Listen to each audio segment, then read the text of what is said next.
नमस्कार, मी अलका दुधकर. आजचा सवालमध्ये तुम्हा सगळ्यांचं स्वागत आहे. आज आपल्या सगळ्यांचा आवडीचा विषय आहे आणि हा विषय आहे भारतातल्या सर्वोच्च नागरी सन्मानाबद्दलचा, अर्थातच भारतरत्नबद्दलचा.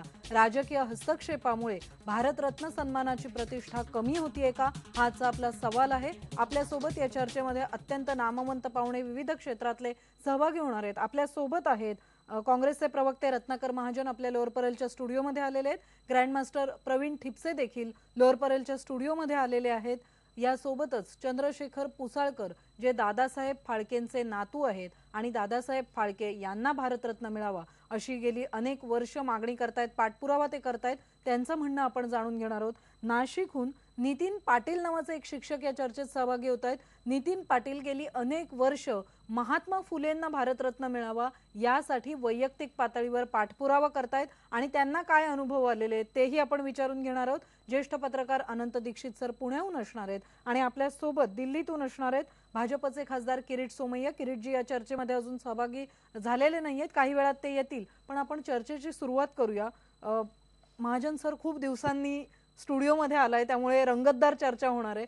आत्ता भारतरत्नाचा जो वाद उपस्थित झालेला आहे आणि वेगवेगळ्या शक्यता तर्कवितर्क लढवले जात आहेत. आज व्यंकय्या नायडूंनी स्पष्टीकरण दिलं की हे सगळं जे आहे हे तुम्ही तयार केलेली चर्चा आहे, असा कोणताच प्रस्ताव आलेला नाहीये. म्हणून खरं म्हणजे भारतरत्न सारख्या एका अत्युच्च पुरस्काराविषयी अशा प्रकारची चर्चा होणं हे शोभनीय नाही. ही चर्चा झाली नसती तर ते अधिक बरं होतं. पण ही चर्चा सुरू झाली कशी, तर गेल्या आठवड्यामध्ये किंवा एक अगदी 4-5 दिवसापूर्वी ज्या वेळेला विश्वस्त सूत्रांचा हवाला देऊन अशी बातमी आली की रिझर्व्ह बँकेला 5 पदकं तयार करण्याची ऑर्डर देण्यात आलेली आहे आणि ते काम रिझर्व्ह बँकेमध्ये सुरू आहे. आणि मग त्यानंतर हळूहळू एक एक नाव यायला लागलं. याआधी अशी घटना कधीही झालेली नाही. म्हणजे पद्मश्री पुरस्कार असो किंवा भारतरत्न असो, त्या दरवेळेला मेडल्स दिली गेलेलीच आहेत. मेडल्स दरवेळेलाच दिली जातात, पण तरी सुद्धा अशी मेडल्स तयार करण्याची आरबीआयला ऑर्डर दिलेली आहे अशी बातमी याआधी कधी आलेली नाही. तुम्हाला असं वाटतं ही जाणीवपूर्वक बातमी पेरण्यात आली किंवा पसरवण्यात आली? ते आता मला माहित नाही, ज्यांनी पसरवली असेल त्यालाच विचारावं लागेल. पण फॅक्ट अशी आहे की याआधी अशा कधीही बातम्या आल्या नाहीत आणि आधी पदकांची बातमी आली आणि त्यानंतर हळूहळू नावं यायला लागली. हेही आजपर्यंत कधी झालेलं नाही. आजपर्यंत झालं ते एवढंच की दर प्रजासत्ताक दिनाच्या वेळेला किंवा स्वातंत्र्य दिनाच्या वेळेला जे विविध पुरस्कार दिले जातात, आदल्या रात्री त्याची अधिकृत सरकारी पातळीवर घोषणा होते. त्यामुळे हे आता का झालं हेच मुळात कोडं आहे आणि ते हे झालं त्यामुळे मग आपण चर्चा करतोय. प्रश्न राहिला राजकीय हस्तक्षेपाचा. आपण एक गोष्ट लक्षात ठेवली पाहिजे की भारत सरकारच्या वतीनं, म्हणजे भारत नावाच्या देशाच्या शासन संस्थेच्या वतीनं हे पुरस्कार दिले जातात आणि तो सर्वोच्च नागरी सन्मान आहे. त्यामुळं काही प्रमाणात, कारण हा निर्णयच मुळी राजकीय आहे, कारण शासन संस्था ही राजकीयच आहे, त्यामुळं राजकीय निर्णय होणं अपरिहार्य आहे. फक्त ते पक्षपाती राजकीय निर्णय असू नयेत एवढं आपण बघितलं पाहिजे. आणि त्या अगदी बरोबर, राजकीय निर्णयाला आमचा आक्षेपच नाहीये. टिपसे सर, राजकीय हस्तक्षेपाबद्दल आपण बोलतो इथे आणि निर्णय आणि हस्तक्षेप यामध्ये फरक नक्कीच असेल. तुमचा काय अनुभव आहे? आतापर्यंत जी भारतरत्न किंवा पद्म पुरस्कारांचा देखील त्यांनी उल्लेख केला, अशा पद्धतीचं जे राजकारण आणि हस्तक्षेप त्यामध्ये होतो, त्या पुरस्काराची प्रतिष्ठा देखील कुठेतरी त्यामुळे कमी होते का? मला वाटतं की राजकीय हस्तक्षेप हा खूप मर्यादित झाला. खरी प्रोसिजर काय पाहिजे की आपल्याकडे सक्षम अधिकारी पाहिजेत, IAS ऑफिसर, ते योग्य निर्णय घेऊ शकतील आणि त्याच्यानंतर फक्त त्याच्यावरती सह्या मंत्र्यांनी करायच्या, कारण मंत्र्यांकडे तो सगळा डेटा नसतो. परंतु दुर्दैवाने काय होतं की आपल्याकडे IAS ऑफिसर आहेत, हे देखील काही रिजनलिझम किंवा याचे बळी असतात. आपण जर 54 सालापासून बघितलं तर एका विशिष्ट राज्याच्या भारताच्या एका विशिष्ट स्टेटच्या लोकांनाच पहिली काही वर्ष मिळाली. आज जर आपण राजकीय लोकांमध्ये बघितलं तर फक्त UP, तामिळनाडू आणि पंजाब इकडच्या पॉलिटिशियन्सना फक्त मिळाले, बाकी कुठल्याही पॉलिटिशियन्सना हे सर्वोच्च पुरस्कार मिळाले. मग आमच्याकडे कोणी नेतेच नव्हते का? लोकमान्य टिळक घ्या किंवा आगरकर, गोखले, न्यायमूर्ती रानडे हे नव्हते का? कोणी लोकहितवादी, ज्योतिबा फुले, हे सगळे लोक नव्हते का आमच्याकडे? का त्या साऊथमधले लोक जास्ती प्रखर त्यांच्यापेक्षा देशप्रेमी होते? हा मुद्दा वेगळा आहे. मला वाटतं की शासकीय पातळीवर असो किंवा राजकीय पातळीवर असो, दोन्ही ठिकाणी पॉलिटिक्स होणं. आपला देश हा रॅकेट्स आणि ब्रॅकेट्सचा देश आहे आणि तुम्ही ज्या रॅकेट आणि ब्रॅकेटमध्ये असाल तुम्हाला पुश करण्यात तुम्हाला किती यश मिळतं त्याच्यावरती अवलंबून आहे. कला आणि इतर क्षेत्रामध्ये जेव्हा द्यायला सुरुवात झाली तर पहिलं मला वाटतं सत्यजित रेना दिलं. सत्यजित रेना त्यावेळी दिलं तर त्यांच्याही मनात असा विचार आला नाही की चित्रपटसृष्टी दादासाहेब फाळके उभी केली तर त्यांना दिल्याशिवाय मला कसं दिलं.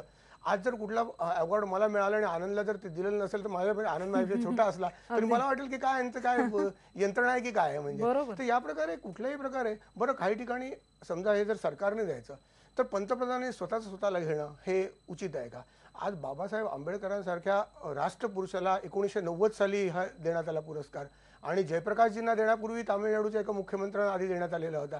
तर आपण कार्यावरती अवलंबून आहे का. म्हणजे ज्या काही कमिट्या बसतात त्या कमिट्या देखील तेवढाच हस्तक्षेप करणार आहेत आणि राजकीय हस्तक्षेप हा त्यापेक्षा जास्ती अयोग्य आणि म्हणजे चुकीचा असं मला वाटतं. निषेधार्हच आहे असं तर मी म्हणेन, केवळ चुकीचा नाही. मला खरं तर तुम्ही फाळक्यांचा उल्लेख केला तिथे यायचंय, पण त्याआधी महाजन सरांना तुमचे काही मुद्दे मला वाटतं पटत नव्हते. महाजन सर काय म्हणताय. नाही, एक तर असं आहे की हे जे पुरस्कार आहेत ते भारत नावाच्या देशाच्या सरकारच्या वतीने दिले जातात. ते काही एका निकषाच्या आधारे दिले जातात. त्या निकषात बदल करायच्या सूचना आपण करू शकतो, पण एकदा निर्णय झाल्यानंतर त्याच्याविषयी संशय व्यक्त करणं ही काही बरोबर गोष्ट नाही. दुसरं असं संशय नाही की व्यक्त करत आहे, महाराष्ट्रात त्यांचं मत मांडण्याचा अधिकार आहे ना. बरोबर आहे ना, मी कुठे नाही तसं काही निकष नाहीये. मी नाहीच मी अधिकार हिरावून घेतच नाहीये. मी असं म्हणतो की संशय व्यक्त करणं बरोबर नाही, हे पण माझं मतच आहे. बरं, दुसरं आठवण करून दिली पाहिजे की महर्षी धोंडो केशव कर्वे यांना भारतरत्न मिळालेलं होतं. त्यामुळं महाराष्ट्रातल्या कुणालाच मिळालं नाही हेही खरं नाही आणि फक्त पॉलिटिशियन्सलाच मिळालं हेही खरं नाही. महर्षी धोंडो केशव कर्वेला ज्यावेळेला भारतरत्न मिळालं त्यावेळेला साऱ्या देशाने आनंद व्यक्त केला, फक्त महाराष्ट्राने आनंद व्यक्त केला नाही.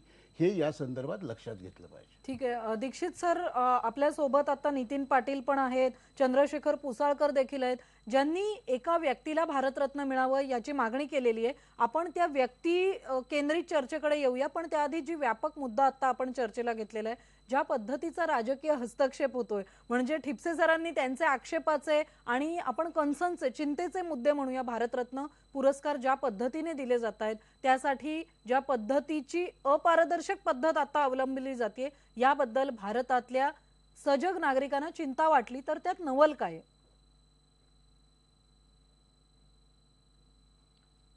मला असं वाटतं की हे जे नागरी सन्मान दिले जातात हे योग्य माणसांना दिले जातात का, या प्रकारची चर्चा गेली 50 वर्ष भारतामध्ये वेगवेगळ्या स्तरांवरती सुरू आहे. बरोबर.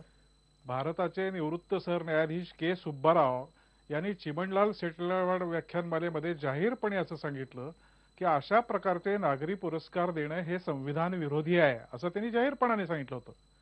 आचार्य कृपलानी की जे काँग्रेसचे अध्यक्ष होते आणि घटना समितीच्या मूलभूत अधिकाराच्या उपसमितीचे ते अध्यक्ष होते, त्यांनी 69 सालामध्ये लोकसभेमध्ये खासगी विधेयक सादर केलं की ज्याला वेदव्रत बारोआ आणि मधुलिमयनी पाठिंबा दिला आणि त्यांनी भाषणामध्ये असं सांगितलं होतं की सुरुवातीला उगम पावताना ही जी छोटी नदी होती त्या पुरस्कार नावाच्या नदीला आता महापूर आलेला आहे. आणि त्यांनी सभागृहामध्ये असं सांगितलं की एक कलावंतांना, विचारवंतांना, काहीतरी कुठल्या तरी क्षेत्रात भर घालणाऱ्यांना जशी पुरस्कार दिले जातात तसं आपल्या सरकारचं धोरण दारूबंदीचं असताना सुद्धा दारू निर्माण करणाऱ्या उद्योगपतींना सुद्धा हे पुरस्कार दिले जातात, असं आचार्य कृपलानी सभागृहामध्ये म्हणले. त्यावेळेला वाजपेयी तरुण होते, ते असं म्हणाले की त्यांना जरी पुरस्कार दिले तरी ते दारू पित नाहीत, असं ते विनोदाने म्हणाले होते. मुद्दा असा की न्यायमूर्ती कुलदीप सिंग यांनी अगदी अलीकडे 95-96 साली असं म्हटलं होतं की कोणत्याही क्षेत्रात कसलीही निकालपत्रात म्हटलं होतं सर्वोच्च न्यायालयाचे न्यायमूर्ती कुलदीप सिंग यांनी की कोणत्याही क्षेत्रात कसलीही भरीव कामगिरी न करणारे लोक पद्म पुरस्कार घेऊन वावरताना दिसतात. कुठल्याही मार्गदर्शक सूचना किंवा पारदर्शक निकष याला नाहीत, असं कुलदीप सिंग यांनी म्हटलेलं होतं. वाद झालेले आहेत याच्यापूर्वी सुद्धा. म्हणजे इंदिरा गोस्वामींसारख्यांनी वाजपेयींच्या काळामध्ये त्यांना जेव्हा पद्मश्री दिली तेव्हा त्यांनी नाकारली, किंवा सितारा देवी त्यांना पद्मभूषण दिलं होतं तर त्यांनी सांगितलं की मी भारतरत्नच्या पात्रतेची आहे आणि म्हणून मी हा पद्मभूषण पुरस्कार घेत नाही. तेव्हा हे पुरस्कारावरती निखळ गुणवत्तेचा ठसा आहे का फक्त राजकारण प्रभावी ठरलेलं आहे हे बघून त्याच्याविषयी मूल्यमापन करता येईल. नव्या सरकारने अजून तरी काही नावं जाहीर केलेली नाहीत. एक फक्त ध्यानचंदजींचं नाव आलेलं आहे, त्याच्यातही बरेच घोटाळे आहेत.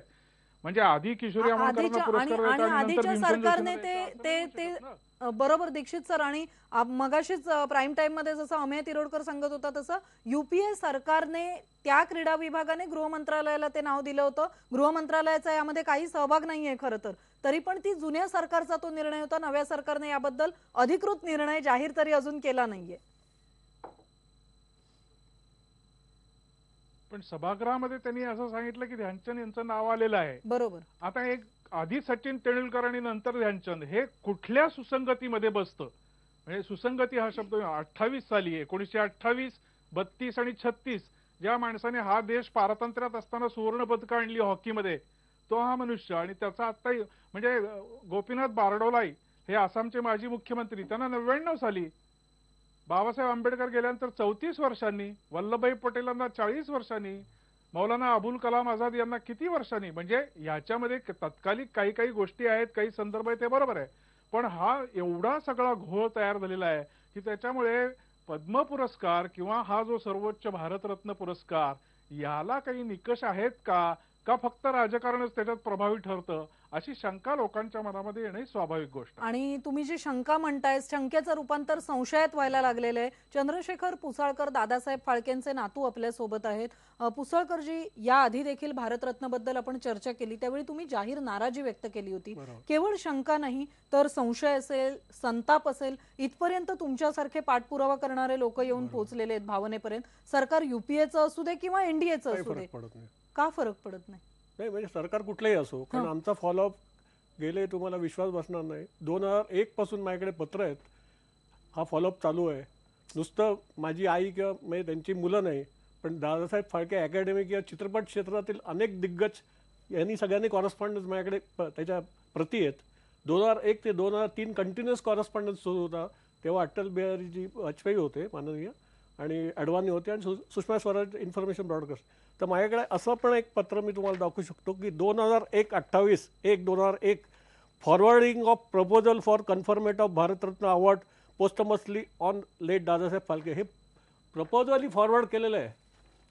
म्हणजे आता हे गेलं कुठे असा एक प्रश्न पडतो, कारण 2003 नंतर त्याबाबत काहीच आम्हाला फीडबॅक मिळाला नाही. बरं, अनऑफिशियली आम्हाला असं कळलं की पोस्टमसली बंद केलेलं आहे मरणोत्तर, पण तसं मग ऑफिशियल काहीतरी पाहिजे ना आपल्याकडे. त्यामुळे where we stand we don't know. बरं, 2000 याबद्दल पारदर्शक माहिती दिली काहीच नाही. बरं, 2013ला 100 वर्ष झाली, त्या माननीय पृथ्वीराज चव्हाणजींनी एक घोषणा केली की दादासाहेब फाळके यांचं नाव आम्ही करणार आहोत. त्यांचं केलं नाही म्हणजे त्याचा अर्थ असा नाही की ते कुठे कमी आहेत, असंही ते म्हणाले. पण सध्या आम्ही सचिन तेंडुलकर आणि यशवंतराव चव्हाण असं त्यांनी तेव्हा नावं घेतली. तर मी ते कटिंग माझ्याकडे ठेवून दिलंय. पण ते काय झालं त्या घोषणेचं? बरोबर. ही घोषणा मुख्यमंत्र्यांनी केली, माझ्यासारख्या सामान्य माणसांनी केली नाही. मग आम्ही आता कोणाला, आम्ही अजित पवारजींना पण भेटलो, ते म्हणाले हे काम मुख्यमंत्र्यांचं आहे. बरं, माझं म्हणणं, जेव्हा प्रपोजल फॉरवर्ड झालेलं आहे 2001ला, तेव्हा विलासरावजी होते, म्हणजे स्टेट गव्हर्नमेंटने रेकमेंड केलेलं आहे, आणि डिपार्टमेंट फॉरवर्ड झालंय. मग परत आता रेकमेंडेशन करायची जरूर काय? हाही सगळा प्रश्न आहे. अगदी. आणि खूप प्रश्नांची उत्तरं मिळत नाहीयेत. असे प्रश्न अनुत्तरित का राहत आहेत? नितीन पाटील, तुम्ही देखील गेले अनेक वर्ष महात्मा फुलेंना भारतरत्न मिळावं, शिक्षण क्षेत्रात त्यांनी जे योगदान दिलेलं आहे, सामाजिक क्षेत्रात जी क्रांती त्यांनी घडवलेली आहे, या सगळ्याची दखल घेतली जावी यासाठी पाठपुरावा करताय. तुमचा अनुभव काय होता की तुम्हाला देखील पुसाळकर यांच्याप्रमाणेच अनुभव आले?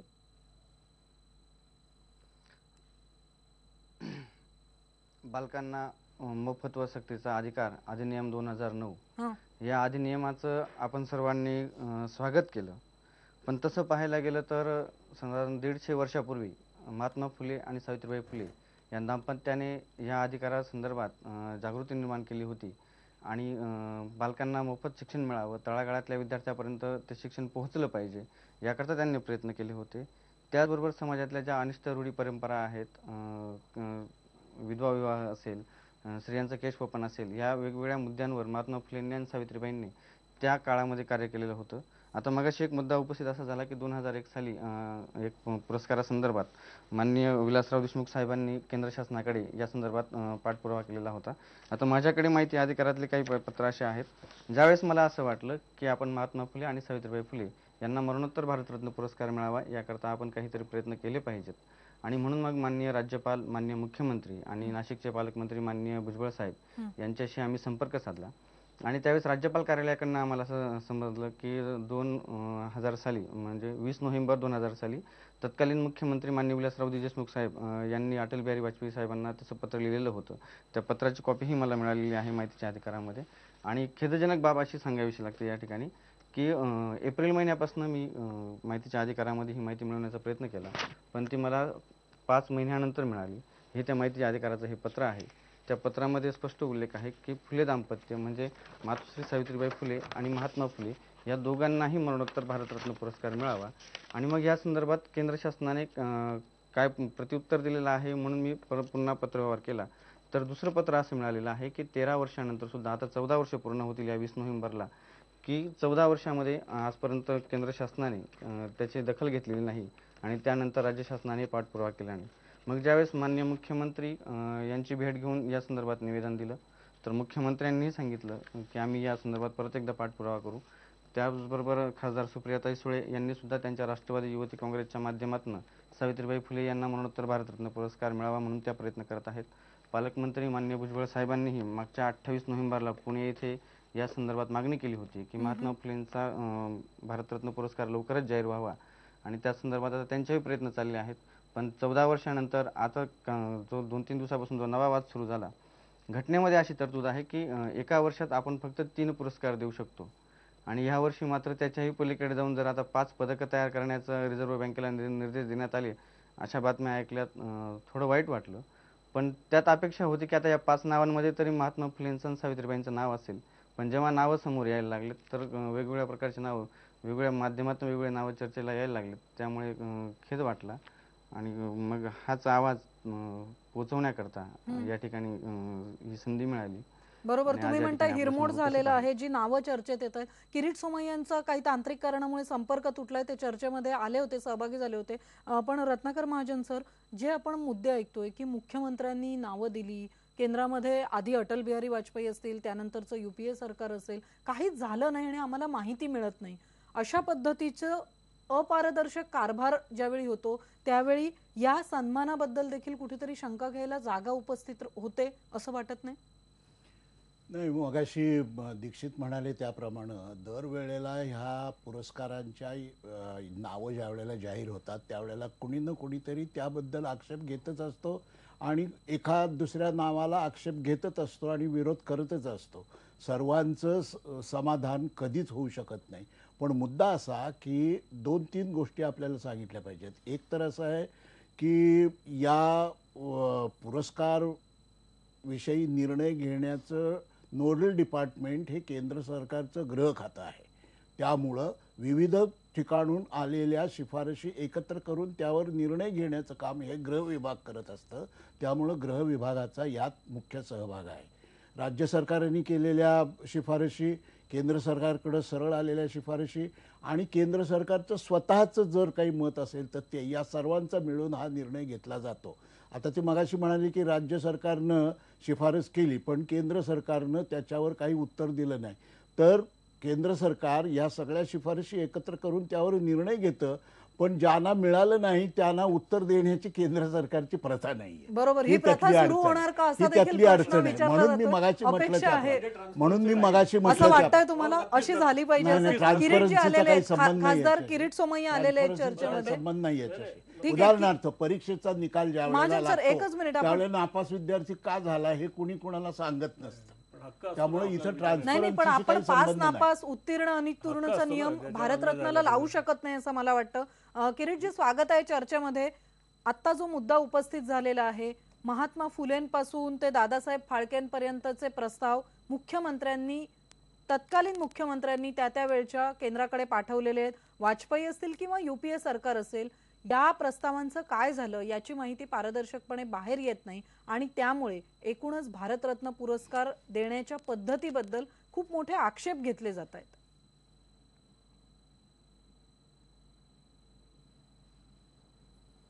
आता आहे की आपला देश खूप मोठा आहे, अनेक राज्य आहेत आणि प्रत्येक राज्यातले त्याच प्रमाणे प्रत्येकाला असं वाटतं की हा जे माझा हिरो आहे, म्हणजे मला जो हिरो वाटतो, हिरो म्हणजे कामाच्या दृष्टीने, की ज्याच्याबद्दल मला आदर आहे, आस्था आहे, ज्याच्याबद्दल अधिक आतुरता असते, तो आग्रहाने मांडत असतात.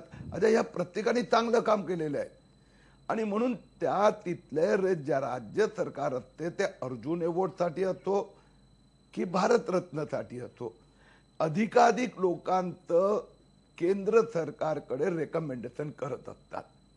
हे अवॉर्डसाठी पण करत असतात. वेगवेगळे डिपार्टमेंट असतात ना, ते पोलीस पासून बाकी डिपार्टमेंटमध्ये पण, कारण की प्रत्येक जण आपल्या पद्धतीने विचार करतो. आता ज्या वेळेला केंद्र सरकार कुणाचंही असेल, त्यांची ती मर्यादा असते की साधारणरित्या इतक्या लोकांना, असा प्रकारचा लोकांना देता येणार. आपण पाहिलं 67 वर्ष आझादीला झाले आणि आतापर्यंत जवळजवळ 43 लोकांना भारतरत्न मिळाला. म्हणजे यातून आपल्याला लक्षात येणार की भारत म्हणजे पद्मश्री असो, पद्मविभूषण असो, ते आपण दरवर्षी अनेकांना देतो, परंतु भारतरत्न ऑन एन एव्हरेज वर्षाला 1 पेक्षाही कमी आलेला आहे. त्यामुळे अनेक राज्यांमधून, हे फक्त महाराष्ट्रात मला वाटत असेल असं नाही, अनेकांना असं वाटते की आमच्यावर अन्याय झालेला आहे. आमचे राजकारणी व्यवस्थित त्याचा पाठपुरावा करत नाही किंवा पारदर्शकता नाही आहे. काही प्रमाणात पारदर्शकता नसेल, पण तुम्ही जर भारतरत्नाची यादी वाचली तर फार गोंधळ आहे असं नाही वाटणार. असं वाटू शकतात की कुठे काहीतरी थोडं झुकतं माप झालेलं असेल असं वाटू शकते, पण जिथे झुकतं झालं असेल ना, तिथे फार अनुचित घडलं आहे असं नाही दिसत. म्हणून काही लोकांना असं वाटतं की माझ्यावर अन्याय झालेला आहे, तिथे वजन थोडं जास्त झालेलं आहे. परंतु काही वेळा आपण थोडं, मला असं वाटतं की मर्यादा म्हणजे एक ज्याला म्हणतो ना जनरसिटी, ही पाळलं पाहिजे. आपल्याला वाटते त्याचा पाठपुरावा केला पाहिजे, पण त्याच्यामुळे अशा प्रकारच्या व्यवस्थेत, रचनेत किंवा जे अवॉर्ड आहे त्याची कुठेतरी आपण छोटं करत नाही ना, तेही लक्षात ठेवावं लागणार. किरीटजी, तुम्ही महत्वाचा प्रश्न किंवा महत्वाच्या मुद्द्यावर आलाय की या सगळ्याची प्रतिष्ठा आपण खालावत नाही आहोत ना, हा प्रश्न विचारण्याची वेळ आलेली आहे. एक ब्रेक घेऊया. ब्रेक नंतर किरीट सोमय्या यांना आपण विचारणार आहोत, ज्याचा उल्लेख महाजन यांनी केला होता की 5 पदकं जी आहेत, 5 सन्मान जे आहेत, हे सगळे चर्चेत आले. ही बातमी नेमकी कोणी पेरली आणि ही सत्य आहे का? ब्रेकवर जाताना जनतेचा कौल बघूया. राजकीय हस्तक्षेपामुळे भारतरत्न सन्मानाची प्रतिष्ठा कमी होतीये का, हा आजचा आपला सवाल आहे. 86% लोक म्हणतायत होय.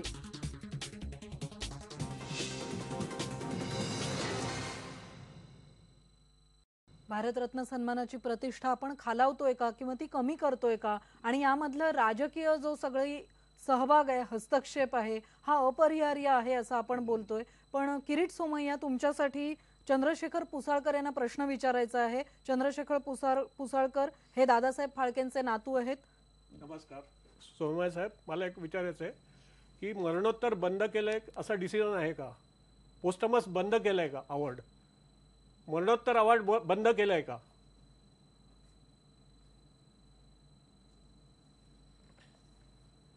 दादा, मी आपली चर्चा आधी पण ऐकली की दादासाहेब फाळकेंना अवॉर्ड मिळाला पाहिजे, त्याबद्दल आपल्या चांगल्या तीव्र भावना आहेत. मग आपल्याला RTI मध्ये उत्तर आलं की मरणोत्तर बंद केलं आहे, नाही केलं आहे.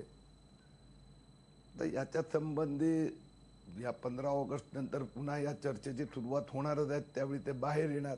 समजा बंद केलं असलं तर ते ज्या कारणात तो बंद केलं, तर पुन्हा त्या संबंधी जे शासन प्रशासक की जी व्यवस्था आहे ते पुन्हा विचारी करता येऊ शकते त्यांना. तेच मला विचारायचं आपल्याला की तो काय फार मोठा मुद्दा आहे. वाजपेयी सरकार आपल्याला उत्तर लक्षात आलं की मरणोत्तर, दादा मरणोत्तर असो किंवा नसो, त्यामुळे दादासाहेब फाळकेंना नाही मिळालं हे कारण नाहीच आहे. लक्षात आलं का की आपल्याला 5 वर्षापूर्वी समजा कळवलं असेल की बंद केलं, तर 5 वर्षापूर्वीपर्यंत तर चालू होतं ना. म्हणून मला म्हणायचं होतं की दादासाहेब फाळकेंना मिळणं न मिळणं, त्याला मरणोत्तर बंद केलं किंवा चालू आहे किंवा करणार का, त्याच्यातही फारसा संबंध नाहीये. हा माझा मुद्दा आहे. मी का विचारलं की माझा आम्हाला मुद्दा असा आहे अनऑफिशियली की कळलं म्हणून. बरोबर आहे. तत्कालीन जे काय ते म्हणतात चाचण की याबद्दलचा निर्णय होईल. किरीटजी, माझा पुढचा प्रश्न होता, चर्चेच्या सुरुवातीला महाजन यांनी जो मुद्दा मांडला की अशा पद्धतीची बातमी पेरली गेली का, आणि आतापर्यंत भारतरत्न सन्मानाची प्रतिष्ठा राखण्यात आली होती, अशा प्रकारचे सन्मान जे आहेत ते बनवण्यासाठी गेलेले आहेत, ही माहितीच मुळात बाहेर कशी आली?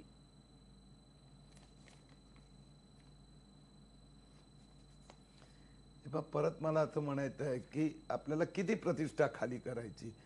निवडणुका तर येतात आणि जातात, कधी यांचं सरकार असतं, कधी दुसऱ्यांचं सरकार असतं. राजकारण राजकारणाच्या ठिकाणी करायचं. मी आजचं उदाहरण देतो. आजचं आपण नॅशनल ज्युडिशियल कमिशनची चर्चा आज लोकसभेत होती. सगळ्या पक्षांनी इतकं वर उठून या विषयाच्या चर्चेत भाग घेतला. म्हणजे ज्युडिशरीची प्रतिष्ठा सांभाळून ठेवून, आणि प्रत्येक पक्ष, प्रत्येक, मी तुम्हाला सांगतो, तर आपल्याला कोणत्या तरी विषयावर वेगळं मतही मांडता येऊ शकते.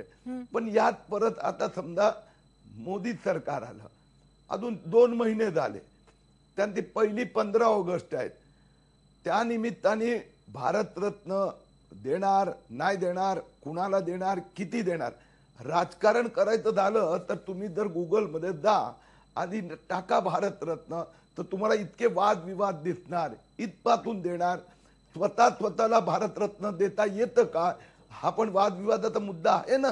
किरीटजी ठीक आहे, जवाहरलाल महाजन सर काय म्हणतात ऐका जरा. 1954 मध्ये नाही पहिला एकच मिनिट. भारतरत्न. बरोबर, सगळं आम्हाला पण माहित आहे, ही चर्चा आपण महाजन केलेली आहे. सरांना आधी ऐकू द्या. नाही एकच पण मिनिट. आधी किरीटजी, ऐकू मूळ द्या जरा. प्रश्नाचं उत्तर महाजन सर काय म्हणताय तुम्ही? नाही, मी एवढंच म्हटलं होतं सुरुवातीला की या आधी इतक्या वेळेला पुरस्कार दिले गेले, पण ते पुरस्कार तयार करण्यासाठी रिझर्व्ह बँकेच्या टाकसाळीत ऑर्डर गेली, अशी बातमी याआधी कधीही आली नाही. आणि त्याच्या मागोमाग कुणाला हे मिळणार याची विश्वस्त सूत्रांकडून माहिती सुद्धा कधी आली नाही. जी आली ती अधिकृत सरकारने जेव्हा जाहीर केली तेव्हाच ती बातमी आली, त्याच्या आधी काही ही बातमी आली नाही. हे या वेळेलाच का घडलं, एवढा प्रश्न जर माणसाच्या मनात उभा राहिला तर त्याला दोष देता येणार नाही.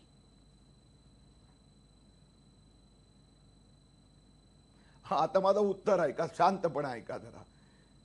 मी म्हणत होतो की राजकारण करायचं झालं तर प्रतिष्ठा कुठून मग सुरू होणार 1954 पासून, की 54 पासून सुरू झालं आणि 55 म्हणजे दुसऱ्या वर्षी जवाहरलाल नेहरूंनी स्वतःला भारतरत्न दिलं. 1971 मध्ये श्रीमती इंदिरा गांधींनी स्वतःला भारतरत्न दिलं. राजकारण मला नाही करायचं आहे राजकारण. म्हणून महाजन साहेब, मी तुम्हाला हे सांगत होतो की हे मेडल किती छापायला गेले, हे कुणीतरी बातमी दिली, सरकारने या विषयावर काही, आता कुठल्याही बातम्यावर रिएक्शन देत बसलो तर सरकार चालणारच नाही. ठीक आहे. मग कोणीतरी नावं, मग दुसऱ्यांनी सांगितलं यांना देणं तर मला द्या. आता नेताजी सुभाषचंद्र बोस तर आपल्याला 1992 मध्ये त्यांना भारतरत्न देण्यासंबंधी त्यावेळी कॉन्ट्रोवर्सी झालीच होती, त्याच्यानंतरही कॉन्ट्रोवर्सी झाली. पुन्हा 2014 मध्ये नाव आणून आता त्यानंतर आणखीन 4 लोकांनी मागणी केली की याला पण द्या, याला पण द्या. म्हणून कुठेतरी बातमी आली, म्हणून लगेच भारतीय जनता पक्ष आता त्यांनी 5 रत्न दिले, ती बातमी लीक केली, 5 लोकांची नावं लीक केली. हो, प्रत्येक वर्षी अवॉर्ड ज्यावेळी द्यायची सुरुवात होते वादविवाद चालूच होत असतात. सचिन तेंडुलकरला किती वर्ष मागणी चालली होती भारतरत्न संबंधी, म्हणून त्याच्यामुळे त्याला काय राजकारण म्हणायचं का? ठीक आहे, राजकारण म्हणायचं का असा तुम्ही प्रश्न विचारताय, पण आम्हाला यामध्ये राजकारण दिसतंय म्हणून आम्ही ते किरीटजी प्रश्न विचारतोय. किरीटजी एकच मिनिट, आपण बाकी पाहुण्यांचं पण म्हणणं घेऊया ना. किरीटजी, सगळ्यांना चर्चेची संधी देऊया, थोडक्यात मुद्दा मांडा ना प्लीज. 1 मिनिट जरा, एक मिनिट. त्या 5 लोकांमध्ये राजकारणी किती आहे? किती आहे 5 लोकांमध्ये? एकच अटल बिहारी वाजपेयी, बाकी 4 जी नावं आली त्यात मी मुख्य थांबतो. मुद्दा टाळू त्यात कसला भाजपचा नका. संबंध आपल्या आला? एवढ्या की इथे सरळ प्रवचनामध्ये भाजपला मुख्य मुद्द्याचं टोकायचं. उत्तर आलंच नाही. ते असं की इतिहासात पहिल्यांदाच पदकं तयार होण्याची ऑर्डर दिली, ही बातमी आधी कशी आली आणि त्या पाठोपाठ ज्यांची निवड केलेली आहे ती नावं कशी आली. अगदी फक्त बरोबर. ही असं म्हणा की कदाचित आम्हाला उत्तर- माहित नाही कशी आली, महाजनजी, ते मला एवढं असं- साधं उत्तर आहे. मला असं बाकी वाटतंय- बोलायची काय गरज आहे? नाही, मला असं वाटतं याची उत्तरं सापडणार नाहीयेत. ते आपण गर्भितार्थ समजून घेऊया. टिपसे सर, नेल्सन मंडेलांसारख्या आपण म्हणूया, म्हणजे त्यांना शांतीचे दूत म्हटले गेले संपूर्ण विश्वासाठी, अशा माणसाचा या पुरस्काराने सन्मान करून म्हणजे भारतरत्नाची पण उंची वाढली आणि एका आपण वेगळ्या प्रतिष्ठेवर हा सगळा सन्मान नेऊन ठेवला होता. आणि ज्या तऱ्हेचा वाद आज आपण घालतोय, नरेंद्र मोदी सरकारकडून जनतेच्या खूप चांगल्या अपेक्षा आहेत आणि मोदी सरकारने येणाऱ्या काळामध्ये नेमकी काय भूमिका घेतली पाहिजे, म्हणजे हे जे खालच्या स्तराचं राजकारण भारतरत्नाबद्दल होतंय याला कुठेतरी निदान एक पूर्णविराम मिळेल. मला वाटतं की भारतरत्नमध्ये हा सगळा मोहम्मद तुघलकी कारभार आहे हे याच्यावरून दिसतं की आपण ज्याप्रमाणे नेल्सन मंडेला म्हणलात किंवा त्याचप्रमाणे खान अब्दुल गफार खान आणि अशा प्रकारच्या लोकांना जे मिळालेलं आहे, म्हणजे ज्यांचं इतिहासामध्ये फार मोठं नाव आहे आणि ज्यांनी जनतेसाठी वाहून घेतलेलं आहे आयुष्य, मदर तेरेसांचा त्याच्यामध्ये समावेश करता येईल, बाबासाहेब आंबेडकर, ज्यांच्यामुळे आज म्हणजे एक जनतेच्या दृष्टीने एक फार मोठा जे म्हणजे एस्टॅब्लिश जी लॉबी आहे त्यांना विरोध करायला काही संधी मिळाली, आज लोकांना वर यायची संधी मिळाली खालच्या स्तरातल्या लोकांना. तर या 4 महापुरुषांची तुलना जेव्हा सचिन तेंडुलकर किंवा लता मंगेशकर यांच्याशी केली जाते किंवा तेव्हा मला सुद्धा विचित्र वाटतं. कारण एखाद्या माणसाचं सामाजिक कार्य आहे जे करोडो लोकांवरती ज्यांनी समाजावर खूप फरक केलेला आहे आणि एखाद्याने केवळ म्हणजे स्वतःच्या प्रोफेशनसाठी काय केलं आणि ठीक आहे लोकांचा लाडका झाला बरोबर आहे, परंतु ज्याने आयुष्य आपलं वाहून घेतलं काही गोष्टींसाठी तर त्या लोकांचं, त्यामुळे भारतरत्न हा जो आहे मला वाटतं आतापर्यंत गेल्या एवढ्या वर्षामध्ये जे काही एका इंजिनियरला मिळालेले आहेत किंवा काय, तर मला वाटतं 4-5 जणांना द्यायला हवे होते, एवढ्या द्यायचीच गरज नव्हती.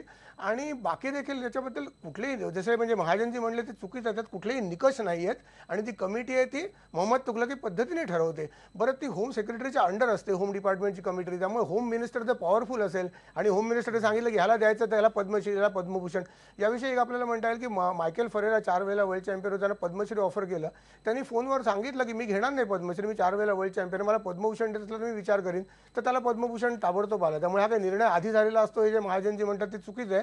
त्यांना 3 दिवस आधी कन्फर्मेशनचा आला होता, त्यांनी रिफ्यूज केल्यावर त्यांना निर्णय दिला. एका वेळी प्रेसिडेंटने शेवटच्या दिवशी देखील 3 अवॉर्ड ऍड करून घेतलेले हे आपल्याला माहिती आहे पद्मश्रीमध्ये.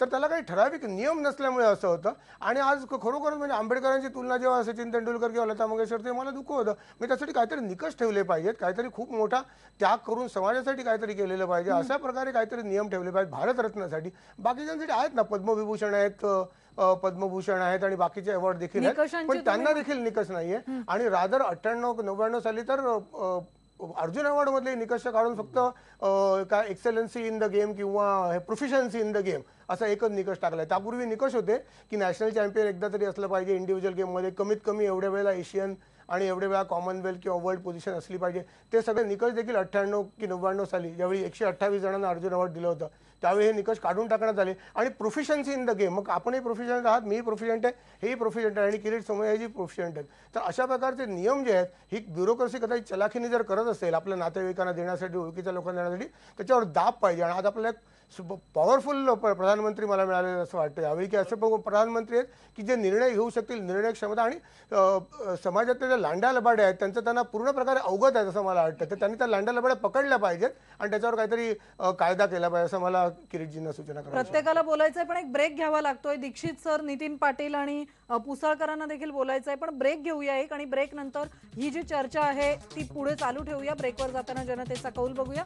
राजकीय हस्तक्षेपामुळे भारतरत्न सन्मानाची प्रतिष्ठा कमी होतीये का, हाचा आपला सवाल आहे. 88% लोक म्हणतायत होय, या पद्धतीच्या राजकीय हस्तक्षेपामुळे या सन्मानाची प्रतिष्ठा कुठेतरी कमी होत चालली.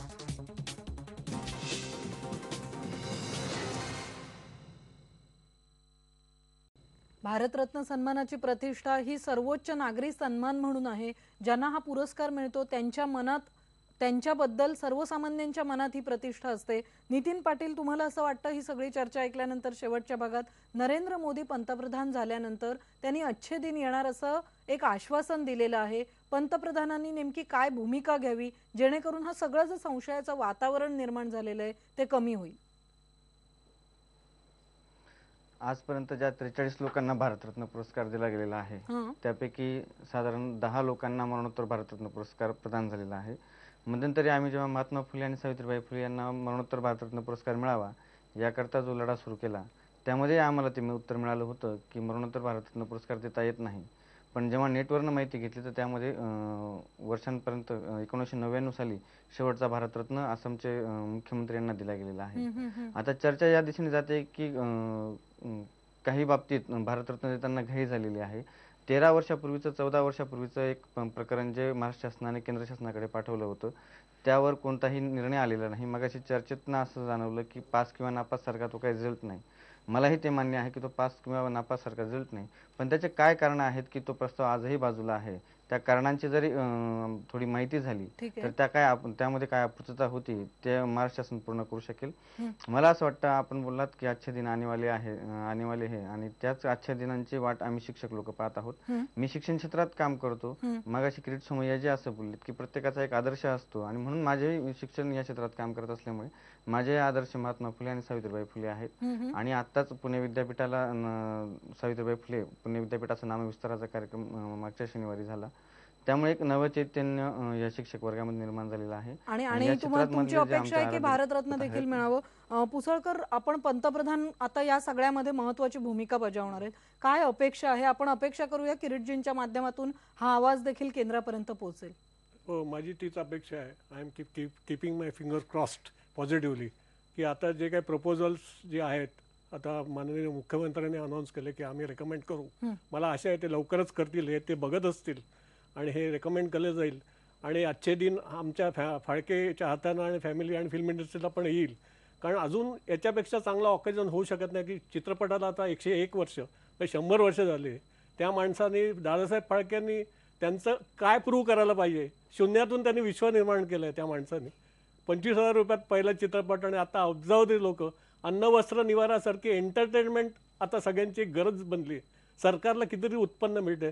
3-fold फायदा प्रत्येकाचा आहे.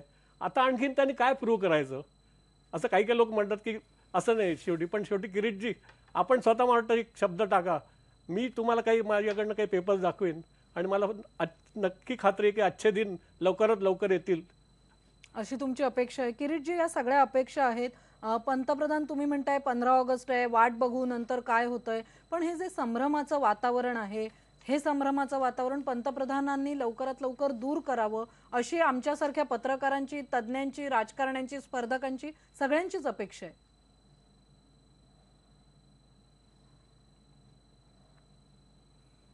ज्या पद्धतीने भारतरत्न इतकी वर्ष दिलं गेलं आहे मला असं वाटलं की त्याची यादी बघितल्यानंतर मी पुन्हा एकदा स्पष्ट करतो की मला असं वाटतं की म्यादा नेत्यांना आणि हिरोला मिळाला तोच न्याय आहे, बाकी सगळा अन्याय आहे, बाकी सगळा भ्रष्टाचार आहे, बाकी सगळा गोंधळ आहे.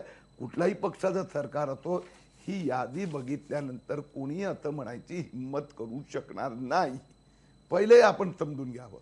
महाजन साहेबांना पण मी त्यावेळी थांबवत होतो हे कुठे किती राजकारण्यांची नावं आहे. गेल्या 15 वर्षाची नावं आता त्यात 6 वर्ष भाजप सरकार होतं, 10 वर्ष काँग्रेस होतं, अशी नाहीये ही नावं. हे मला मान्य आहे की मला असं वाटतं की मी थांबतो त्याला नाही मिळालं म्हणून भ्रष्टाचार किंवा प्रतिष्ठा मुकली हे काय बरोबर नाहीये. आपल्या सरकारने अशा पद्धतीने बोलून चालणार नाही. मला हे मान्य आहे की याच्या संबंधी पारदर्शकता अजून आणून यावेळी पण जी नावं घोषित होणार ती पण असाच ह्याच दर्जाची असली पाहिजे असं कुणाची अपेक्षा असेल तर ती त्याचाच दर्जाची असेल एवढी मी खात्रीपूर्वक सांगू इच्छितो. ठीक आहे किरीटजी, तुम्ही सांगताय की यावेळी नावं घोषित होणार म्हणजे एक संकेत देत आहेत महाजनजी की या पद्धतीचे भारतरत्नाची नावं जाहीर होतील. नाही, ते जे काय होतील ते होतील आणि जे होतील त्याला माझ्यापुरतं सांगतो. मी स्वतः काही चॅलेंज देणार नाही कारण माझ्या दृष्टीने ती मान्यता प्राप्तच नावं असतील आणि ती सन्मानजनकच नावं असतील. त्यामुळे मी त्याच्यावर टीकाही करणार नाही हे आत्ताच सांगून ठेवतो. मुद्दा असा आहे की लष्करी अवॉर्ड ज्या वेळेला दिले जातात त्यावेळेला मरणोत्तर पुरस्काराचं एक विशेष महत्त्व असतं कारण त्यांनी प्रत्यक्ष युद्धामध्ये त्याचा प्राण दिलेला असतो. त्यामुळे त्याचा सन्मान करणं आवश्यक आहे. सिव्हिल अवॉर्ड्सच्या बाबतीमध्ये मरणोत्तर पुरस्काराचा विचार वेगळ्या पद्धतीनं करावा लागतो. म्हणून काही वेळेला मरणोत्तर पुरस्कार मिळणार नाही असं सांगितलं जातं. पण एक खरं आहे की मरणोत्तर पुरस्कार जर मिळणार नसेल भारतरत्न सारखे तर ते कधीच मिळता कामा नये. तो नियम एकदा जर केला तर त्याला अपवाद करता कामा ठीक नये. आहे. एवढी पारदर्शकता त्यात आली पाहिजे, याबद्दल काही वाद नाही. ठिपसे सर, इतके सब्जेक्टिव्ह अशा पद्धतीने भारतरत्न सन्मानाबद्दल निर्णय होणार असतील तर याबद्दलचे वाद देखील अटळ असणार आहेत. मला वाटतं वाद अटळ असणार आहेत, कारण मेरिटेड म्हणजे असं किरीटजी वारंवार सांगतात की 43 लोक सगळेच मेरिटेड आहेत, सगळेच ग्रेट लोक आहेत. मला त्याच्याबद्दल काहीच डाऊट नाही आणि कोणीही त्यातला म्हणजे सामान्य किंवा असं म्हणणार नाही. म्हणजे अत्यंत सगळे मेरिटेडच आहेत, सगळेच फार ग्रेट लोक आहेत. पण त्या ग्रेट लोकांमध्ये जर आपण फिल्म इंडस्ट्रीत बघितलं तर दादासाहेब फाळकेंना आपण युगपुरुष म्हणू शकतो. तर त्या दृष्टीने किंवा बाबासाहेब आंबेडकरांना आपण युगपुरुष म्हणू शकतो. तर त्यांची तुलना इतरांशी करण्यावी, त्यांच्या नावाचा विचार जरा जास्ती केला जावा. किंवा आता ज्योतिबा फुले म्हटलं तर महर्षी कर्व्यांच्या पेक्षा देखील त्यांचं थोडंसं कार्य आधीपासून होतं आणि पहिली शाळा सावित्रीबाई फुले शाळा होती आणि नंतर महर्षींनी काढली. तर दोघांचंही कार्य फार मोठं आहे. म्हणजे ह्याला 90 मार्क मिळाले तर त्यांना 100 मार्क मिळतील. म्हणजे अशा प्रकारे जेव्हा तुलना होते, पण जेव्हा तुलना करणं शक्य असतं तेव्हा जास्त डिझर्विंग माणसाला मिळावं अशी एक सामान्य माणसाची अपेक्षा होती. अजून दुसरं काय होतं किरीटजी, की जेव्हा कोणाचं तरी नाव येतं, आता पद्मश्री वगैरे अवॉर्ड आपल्याला माहीत सुद्धा नसेल अशा लोकांना मिळतात बरेच. आपण खासदार असूनही आपल्याला माहीत नसल्या लोकांना मिळतील. मग लोकांमध्ये याचा ग्रह होतो की हा अमका खेळाडू चांगला आहे किंवा अमकी व्यक्ती ग्रेट आहे. कारण याचं त्याला लोकांच्या दृष्टीने काय की त्यांना ज्ञान मिळायचा तो एकच मार्ग असतो, अरे अवॉर्ड मिळाला म्हणजे मोठा झाला. तर या दृष्टीने सरकारने म्हणजे आपण लबाड अधिकारी असेल तर त्यांच्यावर अंकुश ठेवणं आणि याचे पारदर्शक नियम आणणं आणि मंत्र्यांनी सुद्धा शिफारशी न करणं, खासदारांनी शिफारशी न करणं आणि उलट कायद्याचं चांगलं पालन करणं की या कमिटीप्रमाणे आता अर्जुन अवॉर्डची कमिटी असेल तर अर्जुन अवॉर्ड एक्सपर्ट्सना बोलवून त्यांचं ओपिनियन घेणं. या ठिकाणी पद्मा अवॉर्डच्या कमिटीसाठी विविध क्षेत्रातल्या लोकांना बोलवून त्यांचं मत घेणं आणि मग त्यात होम सेक्रेटरीने असं सांगता का नाही मिनिस्टरनी ही नावं सुचवलेली आहेत त्यामुळे हीच घेतली पाहिजेत अशा प्रकारचं. याच्यावरती मोहम्मद तुगलकी आणि ओळखीच्यावरती अवलंबून असलेला असं नाही, आपण काहीतरी नियम त्याच्यासाठी ठोस. दीक्षित सर, शेवटचा प्रश्न आहे. अशा पद्धतीची सुसूत्रता जर आली तर भारतरत्न बद्दल आपण जे वाद आता करतोय हे वाद कमी होईल, त्याची कुठेतरी गमावतोय आपण जी प्रतिष्ठा अशी भीती वाटते. ही प्रतिष्ठा पुन्हा एकदा या सन्मानाला मिळू शकेल का? मला असं वाटतं की थोडंसं व्यापक बोलायचं तर भारतरत्न पासून ते आपल्या गल्लीतल्या पुरस्कारापर्यंत आपली पुरस्कार संस्कृती ही अनुनयाच्या अंगाने, भडकपणाच्या अंगाने जाते आहे. ती सरसकट सगळी जाते असं म्हणायचं काही कारण नाही. पण पुरस्कार संस्कृती जर वेळेवर सुधारली नाही तर त्याचा फार मोठा फटका समाजाला बसतो. म्हणजे असं आहे, मगाशी मी सांगत होतो की सुप्रीम कोर्टाचे न्यायाधीश कुलदीप सिंग यांनी 1995 साली जो निकाल दिला त्याच्यामध्ये त्यांनी स्पष्टपणाने ऑब्झर्वेशन पद्म पुरस्कारांबद्दल नोंदवलेलं आहे. ते असं म्हणाले की मार्गदर्शक सूचना नसताना आणि निर्दोष निवड पद्धती नसताना आपल्याकडे पद्म पुरस्कार दिले जात आहेत. त्यामुळे नातेवाईक आणि मर्जीतली माणसे यांना आधार देऊन राजकीय भ्रष्टाचार वाढण्याची शक्यता असं सुप्रीम कोर्टाचे न्यायाधीश म्हणतात. आपल्याकडे आतापर्यंत 43 भारतरत्न दिले, त्यातले 11 मरणोत्तर आहेत. 43 पैकी 11 जणांना मरणोत्तर दिलेली आहे आपण. आणि जे राहतात त्याच्यामध्ये सुद्धा निम्मे राजकारणीच आहेत. असं आहे, के कामराज, एम.जी. रामचंद्रन आणि नेल्सन मंडेला आणि अमर्त्य सेन सगळे एकत्र बसवायचे. आता असा आहे, हा सरकारचा निर्णय असतो. सरकार हे लोकनियुक्त असतं, त्यामुळे त्या निर्णयाचा सन्मान राखला पाहिजे हे बरोबर आहे. पण काहीतरी निकष असले पाहिजेत. अमर्त्य सेनना आधी नोबेल पुरस्कार मिळतो, नंतर भारतरत्न मिळतो. सी.व्ही. रामनना आधी नोबेल पुरस्कार मिळतो. तीच गोष्ट मदर टेरेसांच्या बाबतीत, त्यांना नोबेल पुरस्कार आधी मिळाला. तेव्हा आपल्याकडे निकष नाहीत आणि त्याच्यामुळे जास्त गडबड गोंधळ होते. म्हणून आतापर्यंतच्या सर्व निकालांवरती किंवा निर्णयावरती जी टीका टिप्पणी झाली, ज्याच्या संदर्भात चर्चा झालेली आहे, ती सगळ्यांनी चांगलीच झालेली आहे असं म्हणण्याच्या ऐवजी त्याची जेवढी चिकित्सा होईल त्याचं मोकळ्यापणाने स्वागत करायला पाहिजे. आणि मोदींनी पूर्वानुभवातून ते निश्चितपणाने काहीतरी याच्यात धडा घेतील की हा एखाद्या प्रदेशाच्या, भाषेच्या अस्मितेचा प्रश्न नसून संबंध भारताने आपल्या विवेकी वाटचालीतला एक असामान्य मनुष्य म्हणून मानलेला मनुष्य म्हणून त्याची निवड केलेली असते. त्या दृष्टीनं मोदी सरकारने याकडे पाहिलं पाहिजे असं मला वाटतं. अगदी धन्यवाद सगळ्या पाहुण्यांना. खूप महत्वाची मतं आणि आपण माहिती देखील ऐकलेली आहे. शेवटी जनतेचा कौल बघूया. राजकीय हस्तक्षेपामुळे भारतरत्न सन्मानाची प्रतिष्ठा कमी होते का यावर आपण चर्चा केली. चर्चेनंतर 90% लोक होय म्हणतायत. मला असं वाटतं की किरीट सोमय्या उशिरा सहभागी झाले, पण ते थांबलेले आहेत शेवटचा पोल बघण्यासाठी. नरेंद्र मोदींपर्यंत जनता जनतेचा हा कौल ते पोहोचवतील अशी अपेक्षा करूया आणि ज्या निकषांची आज उणीव भासतीये हे निकष येणाऱ्या काळामध्ये तयार केले जातील अशी अपेक्षा ठेवूया. आजचा सवालमध्ये इथेच थांबूया. पहा फक्त IBN न्यूजमध्ये.